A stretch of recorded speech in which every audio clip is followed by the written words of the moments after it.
உங்களுக்கு நன்றாய் தெரியும், மரணம் வந்தாலும் சரி, அதற்கு முன்பாக வருகை வந்தாலும் சரி, நீங்கள் இந்த பூமியிலிருந்து எதையும் எடுத்துக்கொண்டு போகிறது இல்லை, வராதுன்னு உங்களுக்கே தெரியும். நான் இதை எக்ஸ்பிளைன் பண்ண வேண்டிய அவசியமே இல்லை, உங்களுக்கு நல்லாவே தெரியும் எதுவும் உங்கள் கூட வராது. ஆனால் ஒன்றே ஒன்று உங்கள் கூட நிச்சயமாய் வரும், நீங்கள் சம்பாதித்த ஆத்மா உங்கள் கூட அங்கே வரும்.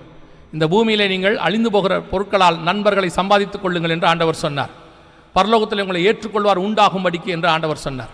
நீங்கள் எவ்வளோக்கு எவ்வளோ ஆத்மாதாயம் பண்ணுறீங்களோ அந்த ஆத்மாக்கள் பரலோகத்தில் வந்து உங்கள் சொத்தாக நிற்கும்.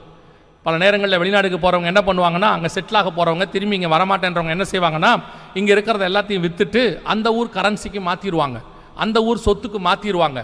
ஏன்ப்பா எல்லாத்தையும் விற்றுட்டு போகிற, இனிமேல் இங்கே வரமாட்டாங்க, இனிமேல் நமக்கு எதுக்குங்க அப்படின்ட்டு எல்லாத்தையும் கொடுத்துட்டு போயிடுவாங்க. ஏதோ ஒன்று ஒரு வீடியோ ஏதோ ஒன்று வச்சுப்பாங்க, ஏதாவது இருக்கட்டும், அது ஒரு நினைவுக்கு இருக்கட்டும்னு சொல்லுவாங்க, மற்றபடி எல்லாத்தையும் மாற்றிடுவாங்க. அதே மாதிரி தான் நாம் நித்தியத்துக்குள்ளே பிரவேசிக்க போகிறோம். நித்தியத்துக்கு ஏற்ற மாதிரி எல்லாத்தையும் மாற்றணும்.